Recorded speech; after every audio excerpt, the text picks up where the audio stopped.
사도신경 하심으로 오늘 예배를 시작하도록 하겠습니다.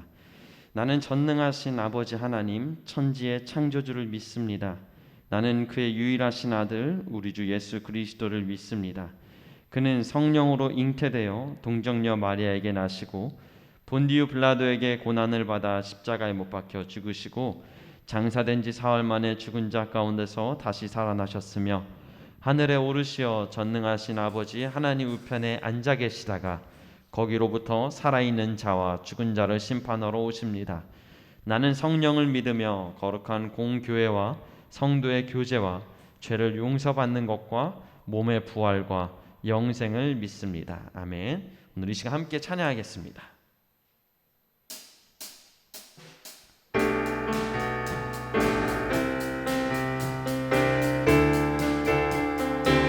갈 길을 밝히 보이시니 주 앞에 빨리 나갑시다. 우리를 찾는 구주 예수 곧 오라 하시. 갈 길을 밝히 보이시니 주 앞에 빨리 나갑시다. 우리를 찾는 구주 예수 곧 오라 하시. 죄악 벗은 우리 영혼은 기뻐 뛰며 주를 보겠네. 하늘에 계신 주 예수를 영원히 섬기. 우리를 오라 하시는 말 기쁘게 듣고 순종하세.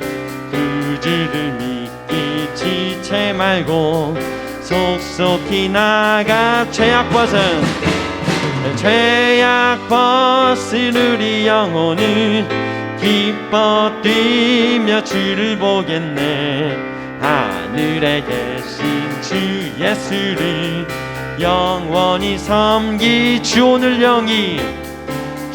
오늘 여기 계시오니 기쁘게 듣고 순종하세.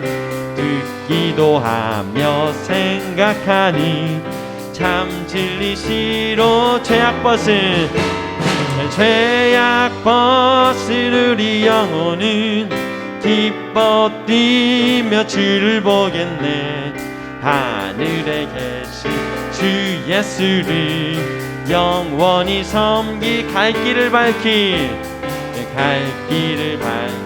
보이시니 주 앞에 빨리 나갑시다.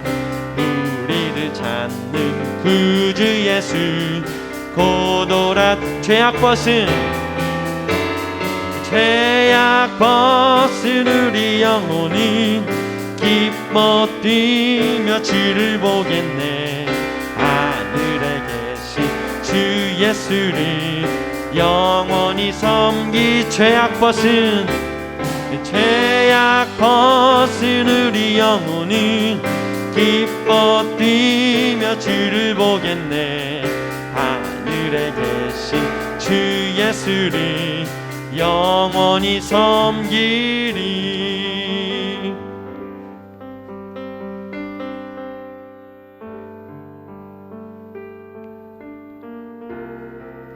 이 시간 마음이 상한 자를 함께 찬양하겠습니다. 마음이 상한 자를 고치시는 주님. 하늘의 아버지 날 주관하소서.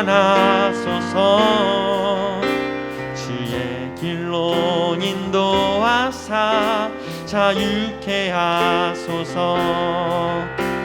새 일을 행하사 분케 하소서. 마음이 상한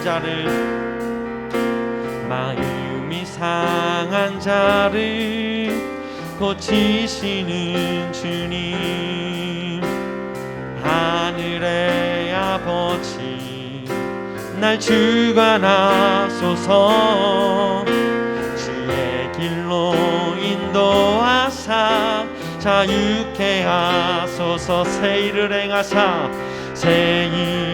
행하사 부흥케 하소서.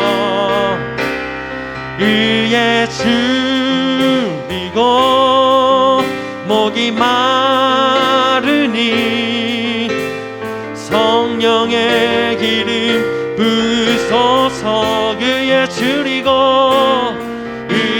줄이고 목이 마르니 내 잔을 채워주소서. 성령으로 채우사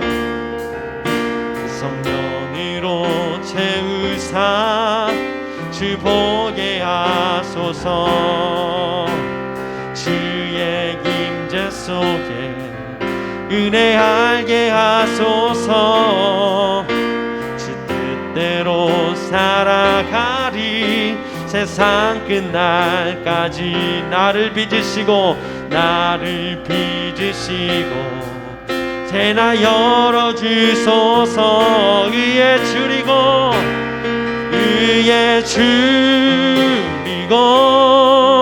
목이 마르니 성령의 기름 부으소서. 의에 줄이고 목이 마르니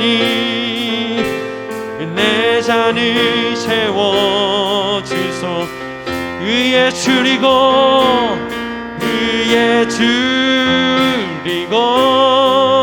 목이 마르니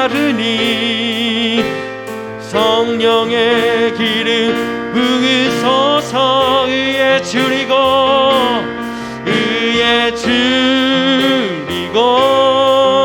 목이 마르니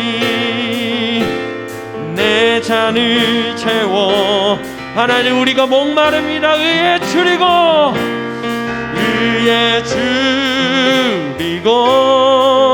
목이 마르니 성령의 기름 부으소서. 의에 줄이고 목이 마르니 내 잔을 채워주소서. 넘쳐나네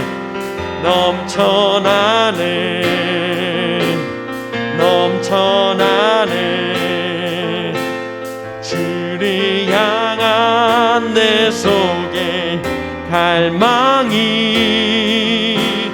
주님께로 날 이끌어 주소서. 주님을 더 원하.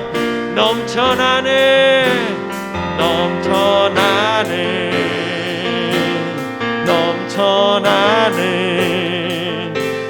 주를 향한 내 속에 갈망이 주님께로 날 이끌어 주소서. 주님을 더 우리 마지막으로 고백합니다. 넘쳐나네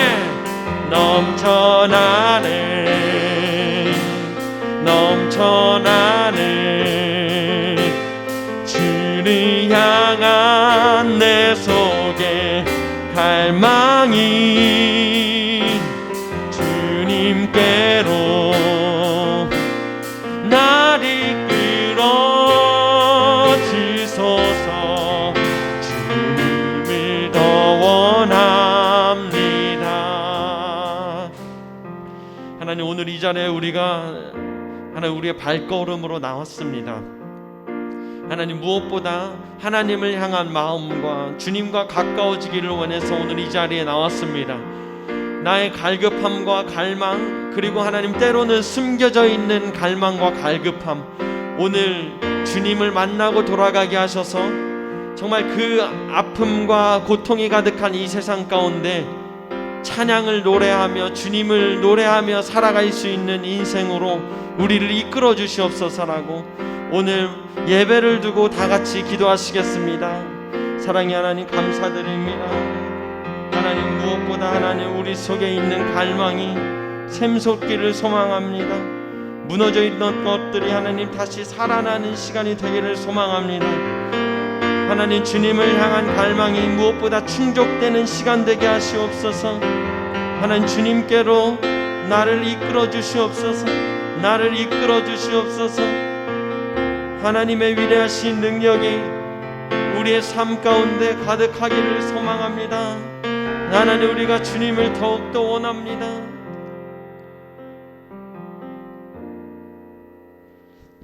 하나님 아버지, 감사드립니다. 오늘 이 시간 가운데 우리를 불러주시고 우리가 하나님과 더욱더 가까워지기를 원하시고 무엇보다 우리의 정말 갈급함 그리고 우리의 목마름 하나님께서 채워주실 줄로 믿습니다.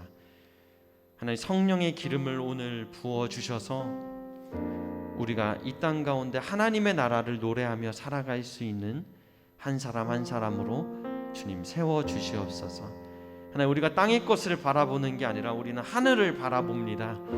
오늘 하늘의 천상의 소리가 오늘 주님으로부터 내려오는 귀한 시간 될 수 있도록 주님 오늘 예배를 축복하여 주시옵소서. 감사합니다. 우리 주 예수 그리스도의 이름으로 간절히 기도드렸습니다. 아멘. 네, 광고하겠습니다. 네, 오늘은 성령 강림 후 제 17주입니다.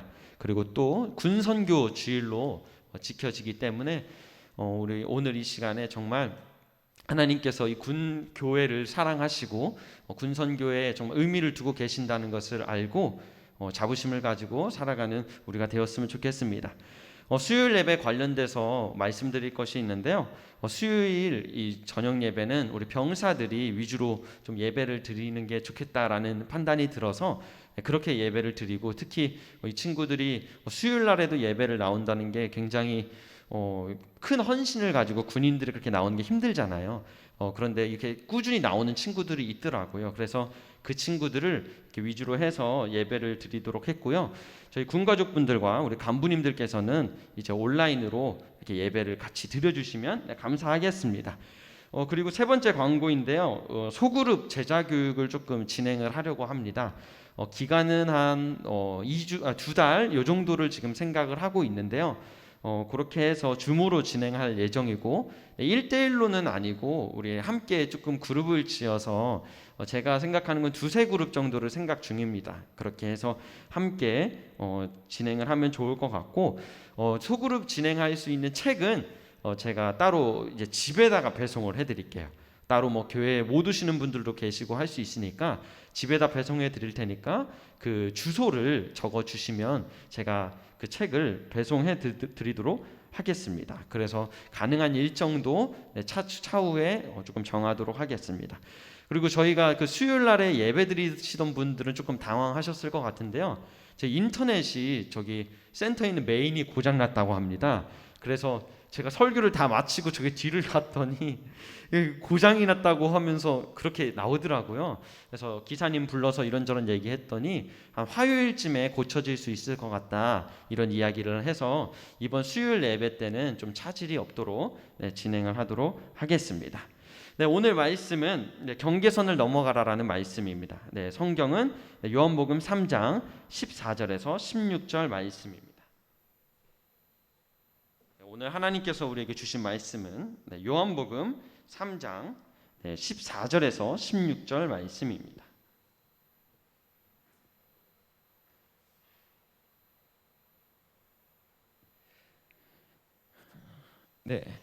제가 봉독해 드리도록 하겠습니다. 모세가 광야에서 뱀을 든 것 같이 인자도 들려야 하리니 이는 그를 믿는 자마다 영생을 얻게 하려 하심이니라.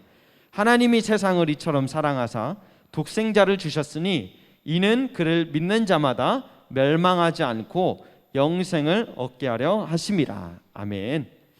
여러분들 혹시 퍼스널 스페이스라고 들어보신 적 있으신가요? 퍼스널 스페이스. 말 그대로 이렇게 번역을 하면 개인적인 공간이라는 뜻입니다. 네, 어렵지 않죠? 네, 퍼스널 스페이스. 네, 개인적인 공간이라는 뜻이에요. 근데 사람은 본능적으로 개인적인 공간을 갖고 싶어 합니다. 어떤 사람은 사람들이랑 어울리는 게 좋다가도 자신만의 동굴이 필요한 사람들이 있어요. 얼른 자신만의 공간에 들어가서 회복을 해야 되는 거예요. 근데 그 시간을 침해하면 굉장히 불쾌해하고 스트레스를 받아 합니다. 근데 이것뿐만 아니라 퍼스널 스페이스는 또 다른 형태로도 보여지는데요. 타인과의 관계에서도 볼 수가 있습니다. 심리적인 경계선이라고도 이야기를 하는데 사실 불편하거나 어색한 사람일수록 가까이서 대화하는 게 굉장히 어려워요. 우리도 무의식적으로 내 공간이 있는 거예요. 나하고 친밀하고 대화를 하고 싶고 익숙한 사람이면 얼굴을 가까이 맞대도 뭐 어렵지 않습니다. 대화하는 게. 그런데 내가 좀 어색하고 불편하고 만난 지 얼마 안 된 사람이 있으면 거리가 가까워지면 가까울수록 스트레스를 받게 됩니다. 약 한번 상상을 해봤으면 좋겠는데요. 혹시 뭐 직장의 상사라든가 아니면 우리 군대 다니시는 분들은 또 이제 우리 대대장님하고 얼굴을 아주 가까이 맞대고 30분 동안 대화를 해본다고 생각해 봅시다. 어떨 것 같습니까? 대참사죠. 굉장히 힘들 거예요. 정말 이거는 감당하기가 힘든 일일 거예요. 그렇게 사람은 각자마다 가지고 있는 경계선이 있는데 그 경계선을 침해하거나 그 경계선을 넘어가면 불편하고 혼란스러워집니다. 저도 어렸을 때 이 경계선을 잘 못 지켜서 힘들었던 기억이 납니다. 저희 특히 이제 엄마한테 이것 때문에 많이 혼났었는데요. 저희 운동하는 집안이라고 몇 번 소개해드렸잖아요. 그래서 저랑 아버지랑 동생인데 동생이 남동생입니다. 우리 셋이서 항상 운동을 했어요. 근데 운동을 특히 축구를 거의 다 했는데 이제 밖에서도 했지만 집 안에서도 했습니다. 네, 주부들의 그 마음의 탄식 소리가 들리는데요. 이 문을 열어놓으면 이 문이 이제 들어갈 수가 있잖아요, 공이요. 그래서 문이 골대인 거고 탱탱볼을 가지고 슈팅을 엄청나게 강하게 하면서 즐겁게 운동을 했습니다.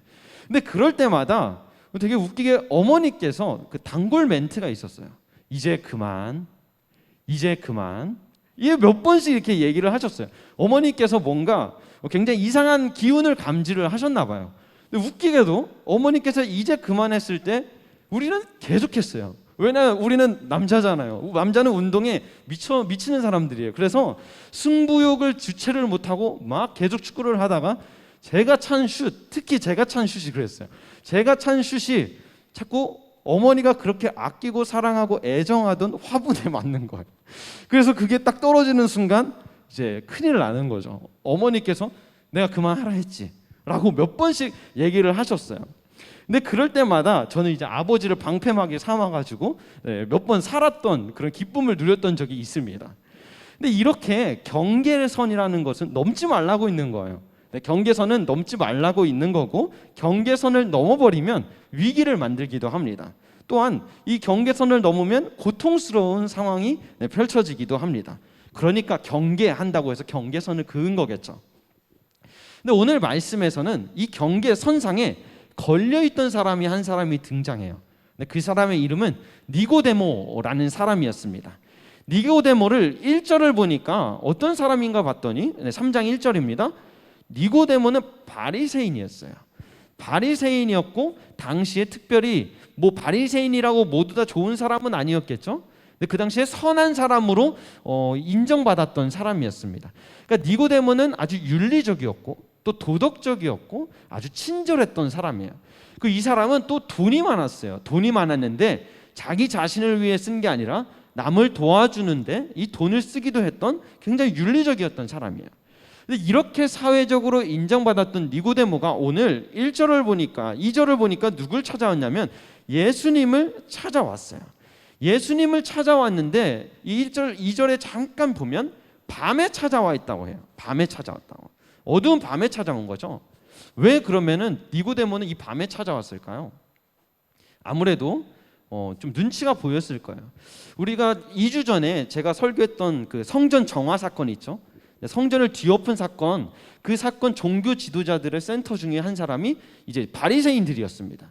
근데 만약 예수님과 이 니고데모가 이런저런 얼굴을 대면하고 대화한다는 소문이 들었으면 이 종교 지도자들이 기분이 좋았을까요? 니고데모에 대해서 좋지 않게 생각했을 거예요. 아니 우리하고 적인데 너 왜 쟤네하고 친해? 라고 이야기를 했을 거란 말이에요. 그래서 오늘 니고데모는 숨어서, 어두움에 숨어서 예수님을 찾으러 오는 거예요. 사실 저번 주 말씀에서는 사마리아 여인은 땡볕에 숨어서 예수님과 만나게 됐는데, 오늘은 거꾸로 니고데모는 밤에 어두움에 숨어서 예수님을 만나게 됐습니다. 그렇다면 이 사람은 도대체 자기의 몸을 이렇게 숨겨서까지 왜 예수님을 만나러 왔을까요? 오늘 2절을 한번 볼게요. 2절을 보니까 이렇게 나와 있습니다. 그가 밤에 예수께 와서 이르되 랍비여, 우리가 당신은 하나님께로부터 오신 선생인 줄 아나이다. 하나님이 함께하지 아니하시면 당신이 행하시는 이 표적을 아무도 할 수 없음이니이다. 오늘 이 구절에서부터 니고데모의 질문, 그리고 예수님의 대답, 니고데모의 질문, 예수님의 대답, 이렇게 해서 3번에 걸쳐서 대화가 지금 진행이 되고 있어요. 그래서 오늘 이 3번에 걸쳐서 나오는데, 처음에 니고데모가 예수님을 찾아왔을 때 뭐라고 부르죠? 랍비여, 그러니까 선생님이요. 굉장히 존경하는 말입니다. 이 당시에 니고데모가 나이가 살짝 있었기 때문에 젊었던 예수님에게 아주 고개를 숙이고 랍비여, 선생님이여 라고 이야기하는 게 오늘 니고데모의 인품을 볼 수가 있죠. 굉장히 인격적인 사람이구나. 그런데 그가 이렇게 예수님께 말해요. 당신은 분명히 하나님께서 보내신 분일 겁니다. 만약 하나님이 당신과 함께 하시지 않는다면 당신이 일으키는 기적 일으킬 수 없을 것입니다 라고 이야기를 합니다. 예수님을 만나서 인사를 하는 니고데모 모습을 보면 굉장히 인격적이고 오늘 예수님을 인정해주는 모습이 나옵니다. 그런데 그런 인사치레 저변에, 이면에 깔린 그의 의도는 조금 달랐어요. 그는 이렇게 얘기를 하는 거예요. 하나님께서 함께 하시기 때문에 이런 기적이 일어나는 거 맞죠? 그쵸? 라고 이야기하는 뉘앙스인 겁니다. 약간 떠보는 느낌이 있는 거예요. 예수님, 당신 그런 사람 맞죠? 라고 이야기를 하는 거예요. 당신이 메시아 맞아요? 당신이 하나님의 아들이 맞습니까? 도대체 당신은 누구입니까? 라는 질문이 이 안에 속해 있는 거예요. 우리가 흔히 이제 자녀들이 이제 공부를 잘하는지 물어보고 싶을 때가 있잖아요. 물론 이제 좀 강한 분들께서는 대놓고 이제 자식 공부 잘해요? 뭐 얘기할 수 있죠. 보통 이렇게 얘기할 수 있지만, 조금 조심성이 있는 사람들은 이런 얘기예요. 아이가 뭐 아무것도 모르는데 아이가 좀 공부를 잘한다고 했는데 맞죠? 라고 물어보는 듯이 오늘 니고데모는 이런 식으로 약간 떠보는 식으로 오늘 예수님께 물어본 겁니다. 그래서 예수님, 오늘 메시아냐고 직접 물어보지는 않았지만 저 말 가운데 예수님의 정체성에 대한 물음이 있는 거예요. 당신 도대체 누구십니까? 궁금한 거예요. 표적을 일으키고 성전을 그렇게 뒤엎은 당신은 과연 누구입니까? 라는 그 궁금증을 가지고 오늘 이 밤에 예수님을 찾아왔어요. 당신은 메시아입니까? 라는 질문 앞에서 예수님이 3절에 이렇게 대답을 하세요. 진실로 진실로 내게 이르노니 사람이 거듭나지 않으면 하나님의 나라를 볼 수가 없다. 거듭난다는 게 거듭이 2번을 얘기를 하잖아요. 난다는 건 태어난다는 거예요. 그러니까 사람이 2번 태어나지 않으면 하나님의 나라를 볼 수 없다. 그러니까 너 다시 태어나지 않으면 영생을 얻을 수 없어 라는 대답을 하세요. 이 말을 듣고 오늘 니고데모는 2번째 질문을 하는 거예요. 자신이 원하던 답변도 아니었고, 사실 거듭난다, 2번째 태어난다는 게 그 말 자체가 너무 황당한 거예요. 그래서 이렇게 다시 물어요. 아니, 사람이 이 땅에 태어나서 어떻게 다시 태어날 수 있습니까? 엄마 뱃속으로 다시 들어가야 됩니까? 이런 이야기를 합니다. 그러자 예수님이 2번째 대답을 이렇게 하시는 거예요. 5절에 예수께서 대답하시되 진실로 진실로 너에게 이르노니 사람이 물과 성령으로 나지 아니하면 하나님의 나라에 들어갈 수 없느니라. 거듭난다는 것은 내가 당장 엄마 뱃속으로 다시 들어가서 또 태어난다는 게 아니고, 오늘 5절에 물과 성령으로 다시 태어나야 된다는 거예요. 물과 성령으로 다시 태어나야 영생을 얻을 수 있고, 물과 성령으로 다시 태어나야 구원을 받을 수 있다는 겁니다. 그렇다면 물과 성령으로 다시 태어난다는 것이 무엇일까요? 이것을 이제 제대로 살펴보기 위해서는 우리가 에스겔을 봐야 돼요. 에스겔 36장에 이런 이야기가 있습니다. 맑은 물을 너희에게 뿌려서, 물을 너희에게 뿌려서 너희로 정결하게 하되 곧 너희 모든 더러운 것에서와 모든 우상 숭배에서 너희를 정결하게 할 것이요. 제가 강조했던 말이 있죠. 정결입니다. 물의 능력은 뭐가 있냐면 깨끗하게 하는 능력이 있는 거야. 그러니까 내가 회개를 함으로써 다시 거듭날 수가 있다는 겁니다. 근데 여기서 끝나지 않아요. 물뿐만이 아니고 성령을 이야기했죠. 근데 이 에스겔을 쭉 읽어다 보면 성령 이야기가 또 있어요. 오늘 26절에 내 새 영을 너희 속에 두고 새 마음을, 네, 요거는 에스겔입니다. 에스겔 36장 26절에 새 영을 너희 속에 두고 새 마음을 너희에게 주되 너희 육신에서 굳어있던 마음을 제거하고 부드러운 마음을 줄 것이며, 그리고 또 너의 영 속에 두어서 너희로 내 율례를 행하게 하리니 너희가 내 규례를 지켜 행할지니라. 오늘 이 이야기 뭐냐면 영으로 거듭난다는 것은 오늘 영을 통해서 새로운 마음이 생기고 나의 굳어져 있던 마음, 죄악으로 굳어져 있고 세상의 상식으로 굳어져 있던 내 마음이 부드러워질 수 있다라는 말인 거예요. 오늘 영으로 거듭나는 사람들이 이런 은혜와 기적을 맛볼 수 있다는 거예요. 여러분, 그러니까 물과 성령으로 태어나는 건 영으로서 새롭게 태어나는 거야. 완전히 새로운 존재가 되는 겁니다. 내가 엄마 뱃속에서 첫 번째 태어날 때는 그냥 태어났습니다.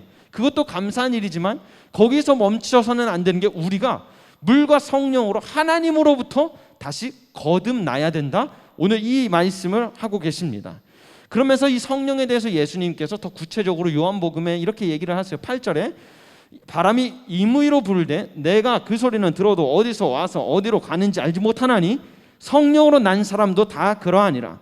성령은 마치 뭐와 같습니까? 바람과 같습니다.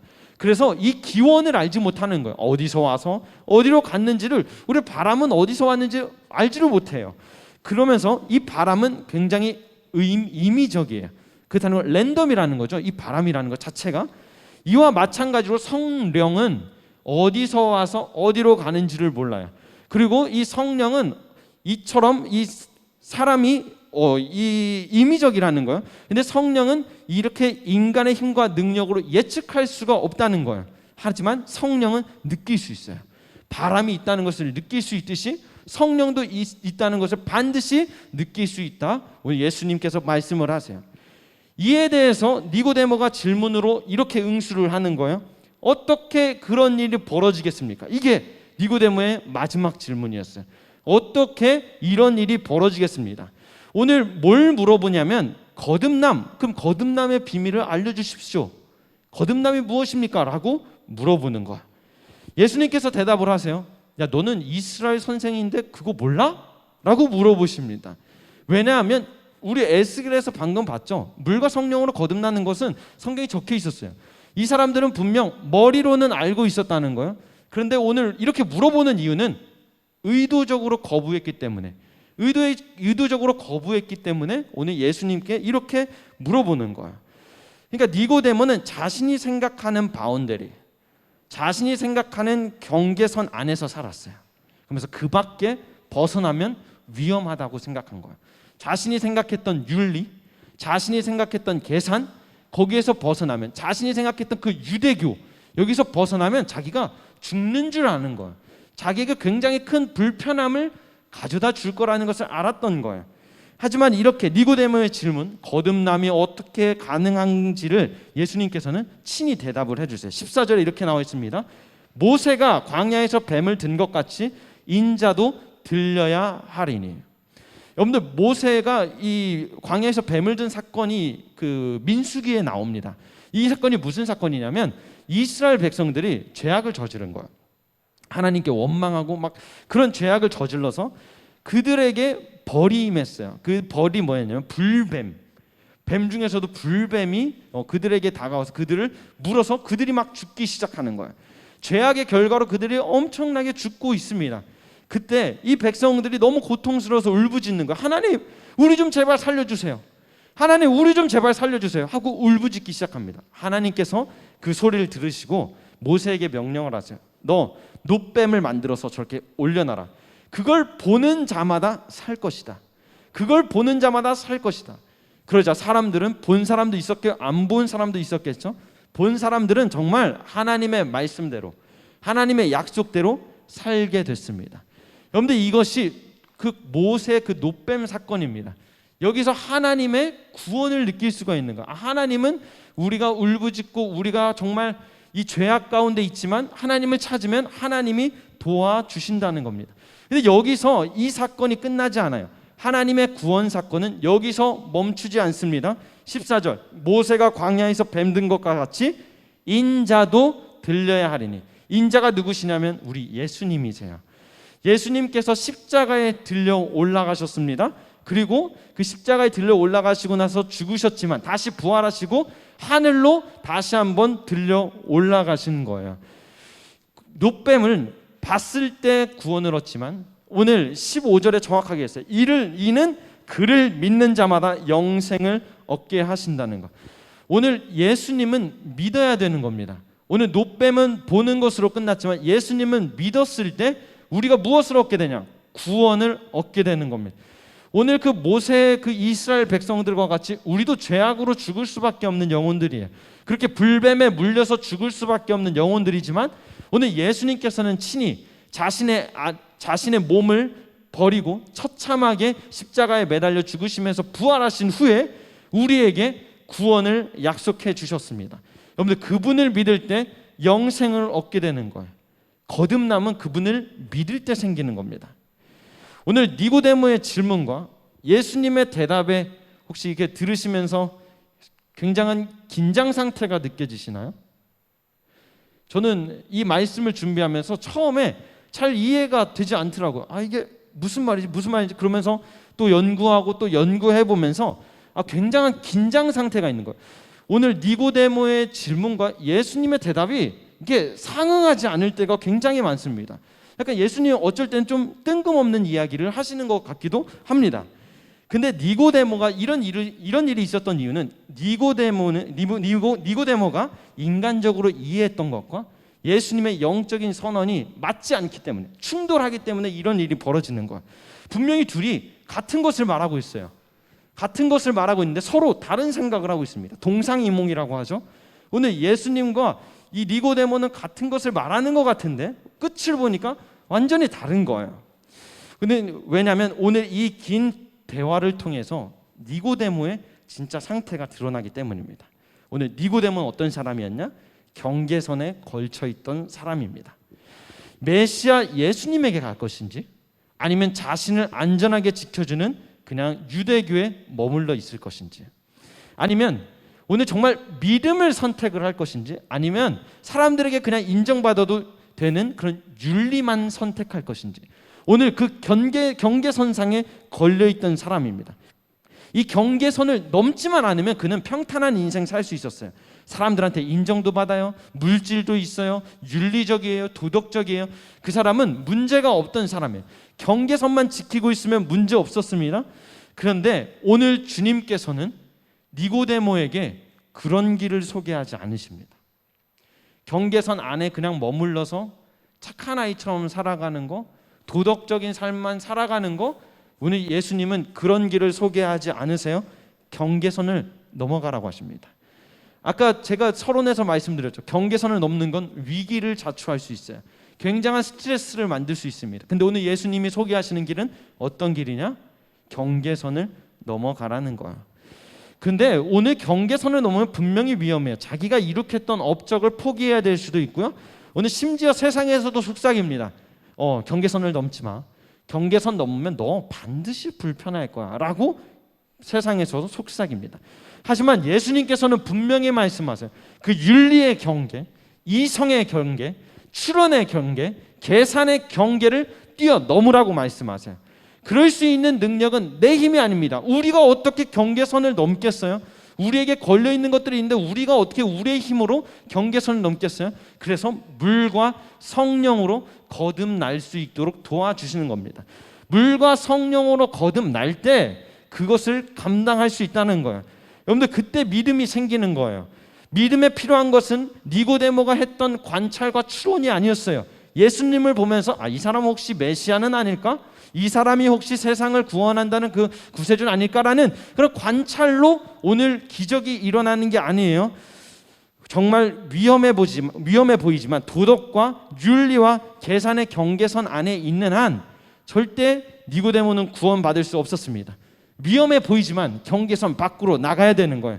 여러분들 그것이 바로 영적으로 거듭나는 것입니다. 영적으로 거듭나는 것이 경계선 밖으로 나가는 거예요. 여러분들에게 말씀드리는 게 비성적이라고 혹은 부도덕해라 혹은 비윤리적이라고 이야기를 하는 것이 아닙니다. 신앙은 그것을 뛰어넘는 거예요. 그래서 초이성인 거고 초현실인 거고 이것은 바로 초논리인 겁니다.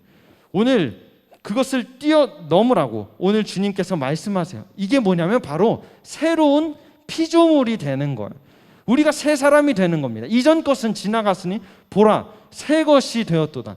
우리가 영과 성령과 물로 거듭나면서 우리는 새롭게 거듭나는 거예요. 그러면서 우리는 새로운 피조물이 되는 겁니다. 오늘 이것을 가능하게 하는 것은 바로 성령께서 우리에게 감당할 힘을 허락해 주시기 때문인 거예요. 오늘 그냥 한 번 태어나고 끝난 사람에게 이렇게 살라고 이야기하지 않아요. 2번 태어난 사람, 다시 태어난 사람만이 이렇게 살 수 있다 말씀하십니다. 또한 우리가 이렇게 명백하게 경계선을 넘어갈 수 있는 믿음을 가질 수 있는 이유는 하나님께서 이미 그 경계선을 넘었기 때문입니다.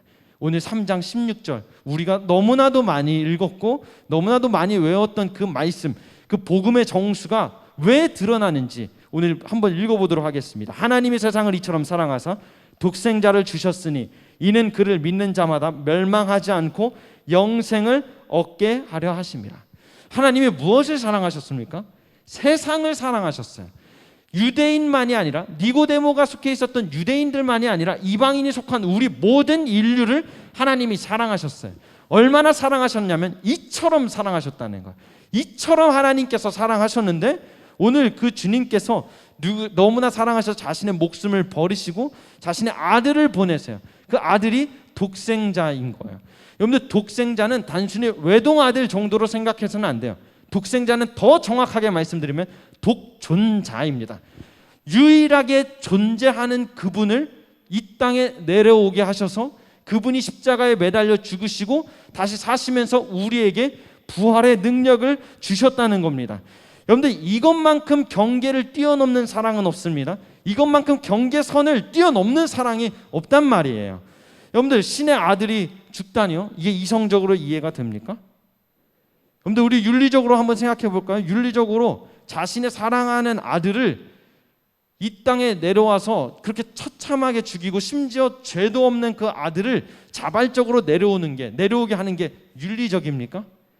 아니라는 거예요. 여러분들 신앙, 믿음은 무엇이냐면 윤리적인 것 그리고 도덕적인 것 이 모든 것들을 뛰어넘는 능력인 거예요. 여러분들 이렇게 경계선을 뛰어넘는 사랑만이 인류를 바꿀 수 있습니다. 이 경계선을 뛰어넘는 사랑만이 정말 이 인류를 변화시킬 수 있는 거예요. 여러분들 죽음은 경계를 뛰어넘는 겁니다. 죽음은 경계를 뛰어넘는 사랑이에요. 사랑의 최고봉은 남을 위해서 죽는 거잖아요. 그래서 우리가 사랑을 확증하고 싶을 때 어떤 얘기를 하죠? 너 날 위해서 죽을 수 있어? 라고 물어봐요. 우리 여성분들께서는 이제 이런 질문을 하죠. 오빠 그 혹시 여기 그 나하고 우리 당신 엄마하고 이렇게 빠졌어. 그러면 누구 먼저 구할 거야? 이런 이야기를 하죠. 왜 그래요? 나라고 선택하라고 싶은 거예요. 그만큼 죽음이라는 거, 목숨이라는 것은 생명을 수반하기 때문입니다. 이 죽음은 사랑을 표현할 수 있는 가장 큰 사랑입니다. 근데 너 날 위해서 죽을 수 있어? 라는 대답에 성경은 이렇게 얘기해요. 의인을 위해서는 죽을 수가 없고 선인을 위해서는 간혹 가다가 용감한 자가 죽을 수 있지만 죄인을 위해서 죽을 자는 한 사람도 없다. 성경 분명히 이야기를 합니다. 하지만 예수님께서는 어떻게 하셨어요? 그 죽을 사람이 없다고 이야기했는데 예수님은 직접 자신의 몸을 이 땅에 보내셔서 죽고 다시 그 죄인들을 살리셨습니다. 왜냐하면 너무나 사랑하기 때문이에요. 여러분들 이것이 경계선을 뛰어넘는 사랑입니다. 이것이 상상을 초월하는 사랑입니다. 여러분들 이렇게 이 죽음에는 강력한 힘이 실려 있어요. 왜냐하면 죽음은 새로운 생명을 가져다 주기 때문이에요. 그래서 밀알이 썩으면 새로운 식물이 자라듯이 누군가는 죽어야 돼요. 누군가는 죽어야 우리가 살 수 있는 겁니다. 근데 예수님은 자처해서 자신이 죽으셨어요. 여러분들 우리가 음식을 먹을 때도 그냥 섭취하는 게 아니죠. 그냥 먹는 게 아니죠. 무엇인가 희생이 있었기 때문이에요. 우리가 나무를 먹어도 식물이 죽었고요. 우리가 고기를 먹어도 동물이 죽었기 때문에 우리가 그 생명을 가지고 다시 살 수가 있는 겁니다. 그런데 만약에 이 생명들이 자기가 그냥 갑자기 나 다시 살아야겠다 하고 그걸 모두 다 토해내게 되면 어떻게 되겠습니까? 우리 모두 다 죽는 거예요. 영양실조로 죽는 겁니다. 이처럼 죽음이라는 것은 엄청난 힘이 있고 죽음은 생명을 만들어내는 겁니다. 여러분들 이렇게 경계를 넘어서는 죽음은 이성을 뛰어넘는 희생이에요. 이건 조건을 뛰어넘는 기적입니다. 이를 통해 죄로 가득 찼던 우리, 죽어서 영벌받을 수밖에 없었던 우리가 다시 살게 됐습니다. 여러분들 이 사랑을 경험하기 위해서, 이 사랑을 우리가 함께 누리기 위해서 우리에게 필요한 것이 무엇이냐면 믿음이라는 거야. 하나님은 그래서 믿기만 하면 당신들을 살려주겠다라고 우리에게 말씀해 주셨습니다. 성경은 모든 자들이라고 말하지 않아요. 오늘 16절에도 보면 세상을 이처럼 사랑했는데 독생자를 주셨어요. 근데 이는 모든 자라고 말씀하지 않으시고 믿는 자마다라고 정확한 조건을 말씀을 하시는 거예요. 믿는 자마다 영생할 수 있어요. 여러분들 믿는 자마다 거듭남의 기적을 경험할 수 있습니다. 성령은 임의대로 가고 어디에서 와서 어디로 가는지 그 기원을 올바로 알 수는 없지만 정말 아무런 원칙이 없는 건 아니에요. 거듭남에는 분명한 원칙과 원리가 있습니다. 바로 믿음이라는 거예요. 근데 이 믿음은 누가 주십니까? 이 믿음 또한 하나님께서 주시는 거예요. 이 믿음 또한 정말 성령이 주시는 것입니다. 이를 통해 멸망할 수밖에 없었던 우리는 그런 존재였지만 예수님의 죽으심과 부활로 우리는 다시 살았습니다. 오늘 이 니고데모를 보면서 니고데모 그냥 그런 인생 살았구나 하고 끝나면 오늘 말씀은 끝난 겁니다. 오늘 그런 이야기, 그 정도의 이야기, 그냥 2000년 전에 니고데모라는 사람이 있었다 그 정도의 이야기로 끝나서는 안 되는 거예요. 오늘 니고데모처럼 경계선에 걸쳐 있는 사람이 혹시 나는 아닌지 돌아보는 시간이 되었으면 좋겠어요. 말씀은 우리에게 경계선에 걸쳐 있는, 양다리를 걸치고 있는 사람은 아닌지 우리에게 말씀으로 우리에게 비춰주고 계십니다. 그토록 오늘 니고데모처럼 윤리적이고 오늘 그렇게 도덕적이고 똑똑한 사람일지라도 그 사람이 구원받는 게 아니라는 거야. 진짜 구원의 조건은 믿음입니다. 내가 아무리 이 땅에서 착하게 살아도 믿지 않는다면 구원받을 수가 없는 거야.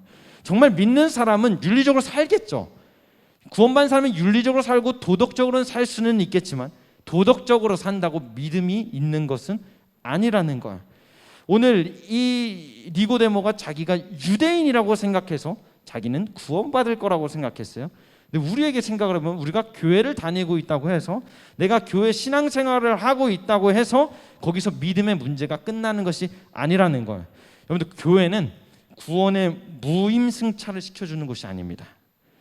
교회는 하나님의 진짜 훌륭한 도구이기 때문에 쓰임은 받지만 이곳에 온다는 것만으로 그냥 발만 붙인다는 것만으로 우리의 믿음의 문제를 온전히 해결해 주지 않아요. 여기는 무임승차하는 곳이 아닙니다. 이곳에서는 믿음을 알고 믿음이 성장하고 하나님을 바라보는 믿음이 성숙해져 갈 때 우리에게 구원이 오는 겁니다. 오늘 믿음이라는 것은 하나님의 주권이에요. 하나님이 주셔야 되는 거예요. 근데 단순히 내가 교회를 다니고 있다는 그 사실 한 가지만으로 내가 구원받을 것이라고 생각해서는 안 되는 거예요. 오늘 니고데모도 착각하고 있었어요. 우리로 따지면 니고데모는 정말 착실하게 교회 생활을 하던 사람입니다. 정말 그 유대교를 위해서 목숨을 걸고 신앙생활을 했던 사람이에요. 그는 유대인의 신분으로 착하게 살고 선하게 살면 나에게 구원이 올 거라고 생각했어요. 그리고 그렇게 오면 예수님이 자신을 칭찬해 줄 거라고 생각했어요.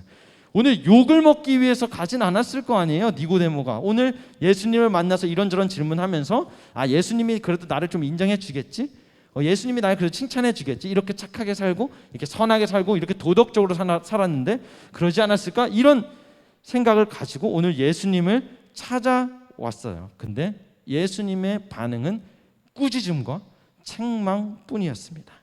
결국 오직 예수 그리스도를 믿는 것만이 우리를 다시 태어나게 하기 때문에 우리의 구원의 문제는 어디 있느냐? 우리가 믿는 것에 달려 있는 거야. 예수 그리스도를 믿을 때만이 우리가 구원의 문제를 문제를 해결받을 수 있기 때문입니다.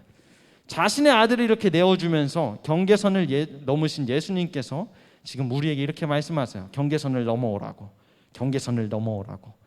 그 길이 우리의 눈으로 봤을 땐 정말 불편해 보이는 길이고 위험한 길일지라도 예수님 말씀하세요. 내가 함께 하니까 물과 성령으로 거듭나게 할 테니까 그 길을 건너오라 말씀하십니다.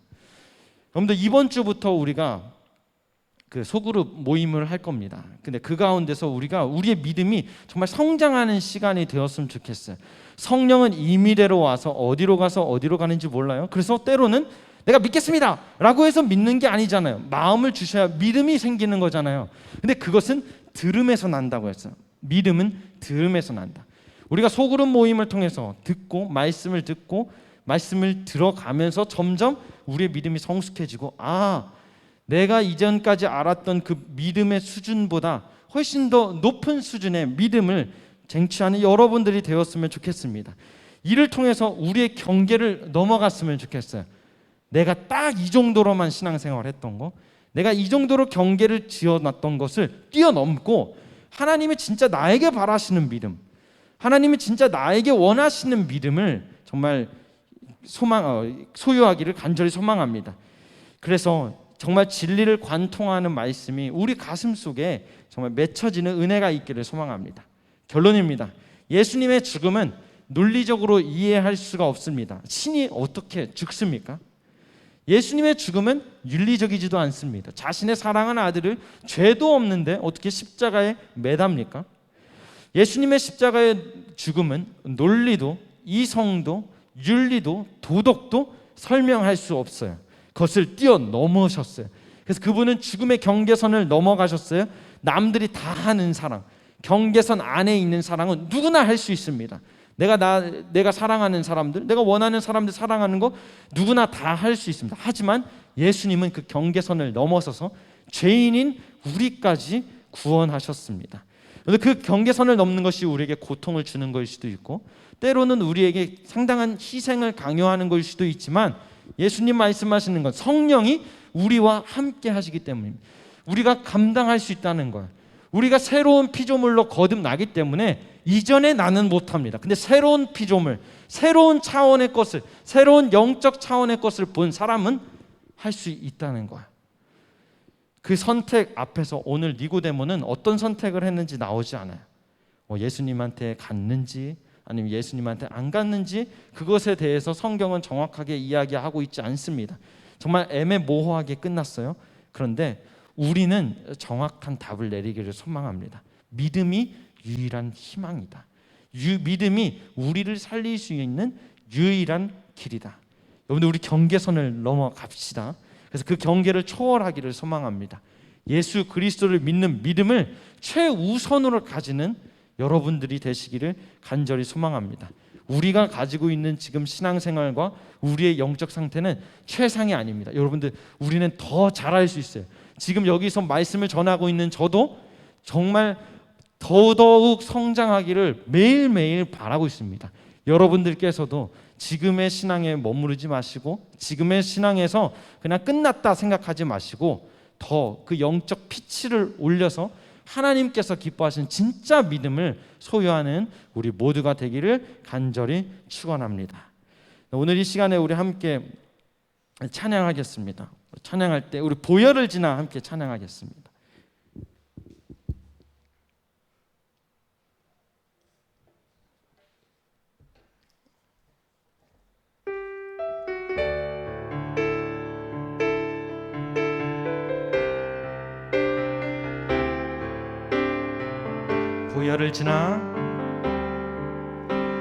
보혈을 지나 하나님 품으로 보혈을 지나 아버지 품으로 보혈을 지나 하나님 품으로 한 걸음씩 나가네. 보혈을 지나 하나님 품 지나 아버지 품으로 보혈을 지나 하나님 품으로 한 걸음씩 나가네. 존귀한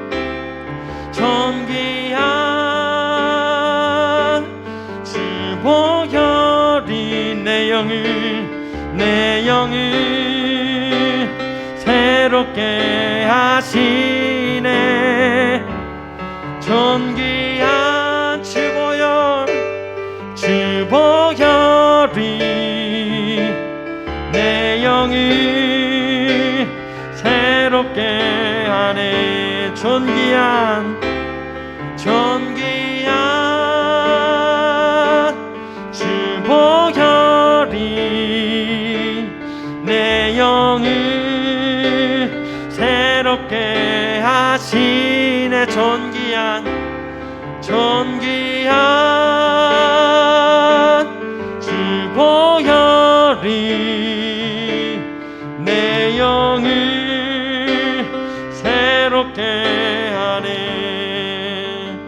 하나님, 우리가 정말 그 경계선을 뛰어넘기를 원합니다.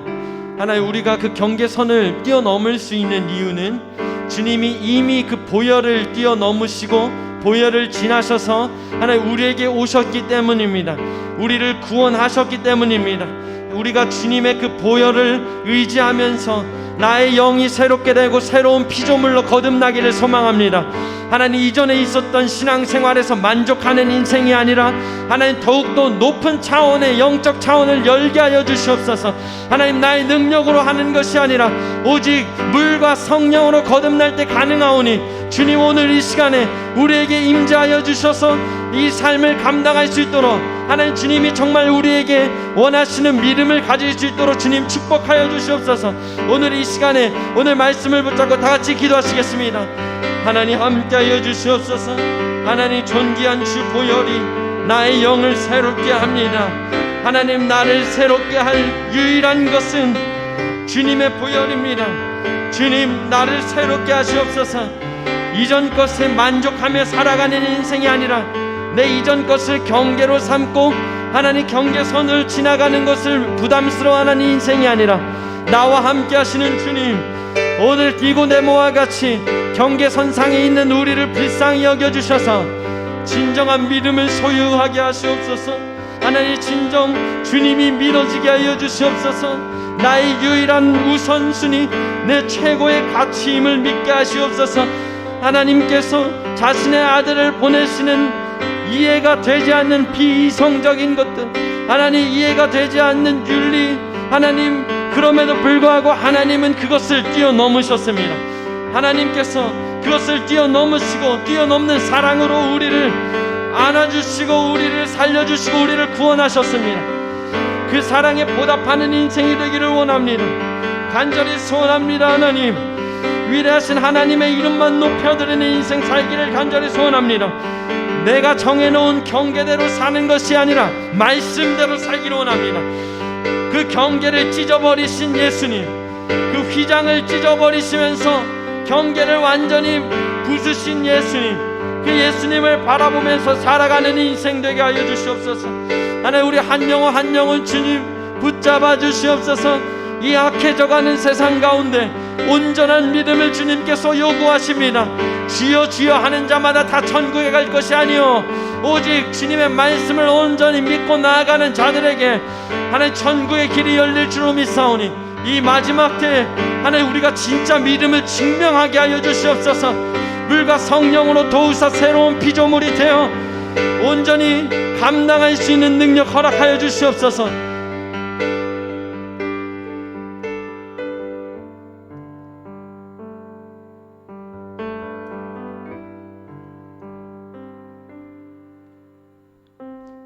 하나님, 우리가 신앙생활을 하다 보면 가끔씩 너무나 무뎌질 때가 있습니다.